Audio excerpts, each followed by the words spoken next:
Hi, and welcome back to Focal Point AFR Talk. Brian Fisher is my name. The program is Focal Point. The network is AFR Talk, American Family Radio Talk Network. Got a special guest on the line. Want to take one phone call before we get to our special guest. Let's go to Mike in McKinney, Texas. Mike, you're on Focal Point. What's on your mind?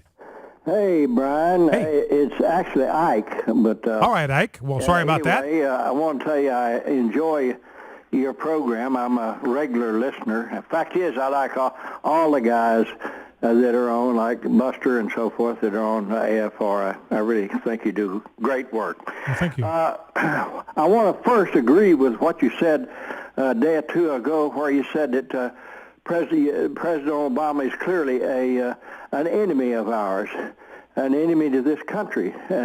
And I think it's amazing how that people in the United States are just simply overlooked and give him a pass on all these things that he's doing. Clearly, he is working against us. Well, the second thing I want to talk about is a little bit about our brother Tim Tebow. Mm-hmm. Tim is, as I see it, is a Christian brother, and I really appreciate what he's done so far. Absolutely. In everything he's been a part of, what he's done. Absolutely. And we all make mistakes, I feel like he did, in fact, make a huge mistake here. However, as I look back at the things where I have botched up, he didn't make it much worse, if any, than I've done many times. And so I'd like to not cut him down too much and to give him kind of a pass on this, and because we all make mistakes, and it's clearly a mistake. And pray for the man. That's the way I'd like to look for it. All right, Mike. Well, that's a good word, and that's why we did that yesterday. We spent some time. I don't know if you happened to have a chance to listen while we were doing that. We didn't make it yesterday. Yeah, we took some time right in this program to pray for him, because I got to figure. And thank you for the call, Mike. I appreciate it. There got to be some great searchings of heart going on inside Tim Tebow's mind and heart right now as he reflects on this, because he's been the center of national attention now. Tremendous pressure from both sides of this issue. So he's got to be doing a lot of soul searching. And our prayer yesterday as a listening audience is just that God would guide him through this process of assessing where he's at, assessing this decision. And we believe that God's going to speak to him. God's going to give him his counsel, and that he will learn something, I believe, very valuable out of this. And we'll be all eager to see what that happens to be. All right, Mike, thank you for the call. I appreciate that. I want to bring in our special guest on our decision maker line, James Poole. He works with a One Cry prayer team. He's a coordinator of prayer for the Heart Cry for Revival team. And James, welcome to Focal Point with Brian Fisher. Thank you, Brian. Glad to be with you. Well, let's start first of all, James, by talking a little bit about Heart Cry for Revival, what that is all about. And then I'd like you to segue from that into what your particular role is and how we can be a part of what you're doing. Thank you. Brian, Heart Cry is a very special gathering of individuals who are concerned for revival in our country, from pastors to key church leaders to laymen. Any individual who has a burden for revival in our land is certainly invited to be a part of this gathering there in Asheville, North Carolina, at the Cove. And there's a tremendous group of speakers who will be there to challenge our hearts, to encourage us to seek God for revival. And it should be a very exciting time. It's April 22nd through 25th this year. And there's a special early bird special. And by the way, for those of us that are listening, the American Family Association, one of the sponsors of this event, of this Heart Cry for Revival Conference, along with Harvest Prayer Ministries, Life Action Ministries, and Sammy Tippett Ministries. And so we encourage you to go to the website, heartcryforrevival.com. I've got the website open right in front of me right here, heartcryforrevival.com. And, I think, James, and it's going to be April 22 through 25. There is an early bird special. You can save $40 off the registration cost by registering by March 1st. So that gives you just a few days to go to the website, register, take advantage of this early bird special, and it's going to be held at the Cove, Billy Graham Training Center at the Cove, Asheville, North Carolina. And I haven't been there, James. I don't know if you have, but I understand from talking to people that have been to this conference center, it is just a spectacular place to meet with God and with others. It is a beautiful place. Certainly just its location in the center of a cove about halfway up a mountain there just outside of Asheville. Beautiful trees, beautiful setting in which to encounter God.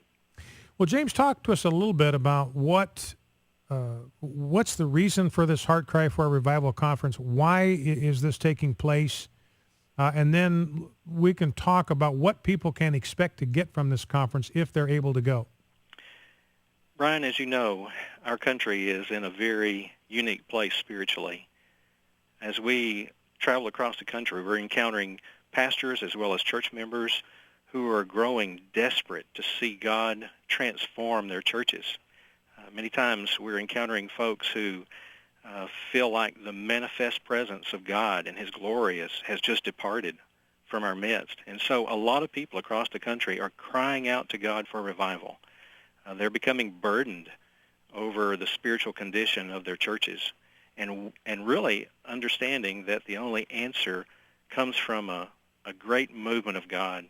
We've not had a major movement of revival since the 1850s, and so no one living really has a historical memory of that which God can do when he steps right into the midst of his people to transform their lives and to move them back on that highway of holiness where they're walking in God's ways. And then through that revived people, transform a culture and a nation. And so we're just at a place of desperation, right? And a lot of people are beginning to sense that in their hearts that we cannot just carry on with business as usual in our churches. And so the Heart Cry for Revival Conference is a place where those individuals who are burdened to see God do something in the life of this country can gather for encouragement, refreshment through God's Word, together with like-hearted believers to cry out to God for a moving of his Spirit on this land. There are a number of focus groups that will come out of the large group sessions, and some of the speakers this year they'll bring, I know, a tremendous word to us. Michael Catt, David Butts, Richard Owen Roberts, Sammy Tippett, Doug Small, Byron Paulus, along with Kyle Martin. All these individuals carry a great passion for revival. And as they speak, then those who participate will leave that large group session to go into smaller sessions to focus on their specific areas of ministry and how God can work and move in their areas to see revival come. You know, it's interesting. We look back at American history. I'm talking here with James Poole with Heart Cry for Revival, the conference coming up April 22 through 25 at the Cove in Asheville. Go to heartcryforrevival.com. Early bird special if you register by March 1st, $40 off. And again, as James has been talking about, we all recognize how much our nation needs revival. We want to focus on the light. Jesus is the one who can dispel the darkness and bring light back to this nation. Here's an opportunity to join with other Christian leaders and pick up a renewed passion and even a sense of direction and counsel and how to bring others into life-changing revival and just catch a vision from some of the speakers that are going to be at this conference, become equipped to better communicate revival truths. So this is a very, very critical time in our nation, a critical conference. And James, you look at American history, you go back to the First Great Awakening, and that really was something that set the stage for the American Revolution, for the Declaration of Independence, for the United States becoming a sovereign and independent union of states among all the nations in the world.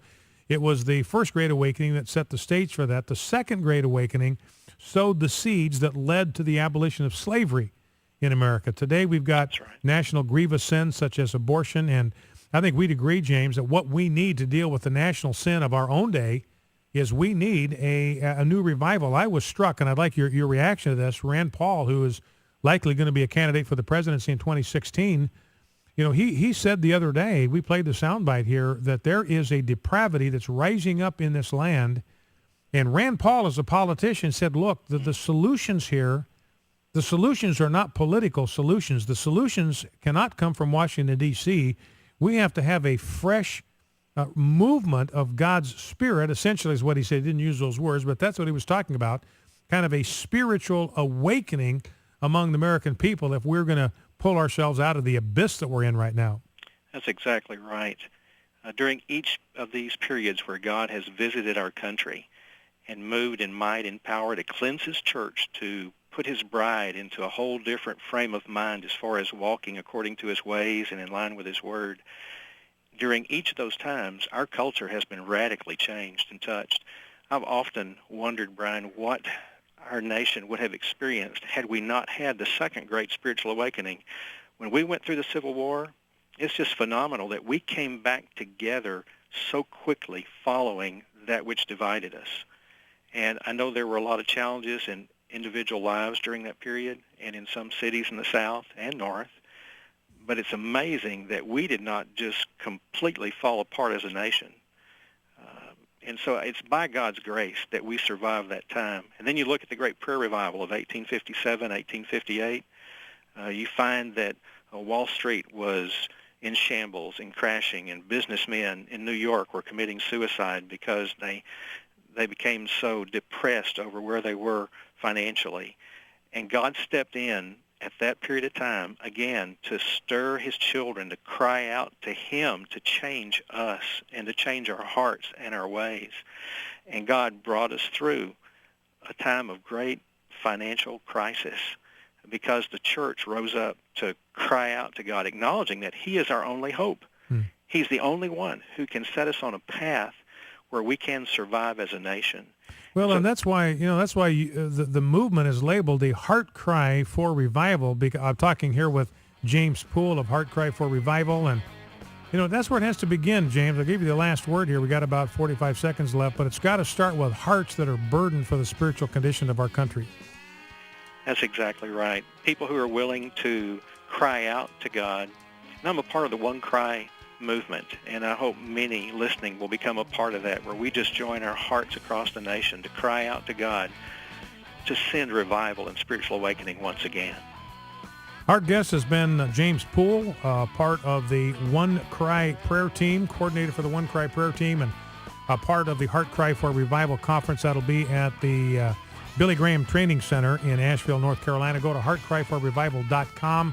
Early bird special. If you sign up by March 1st, you can save $40. It's going to be a terrific and motivating conference. James, thank you so much for taking time to be with us. Thank you, Brian. May God bless you. God bless you. Back in 2. Stay with us.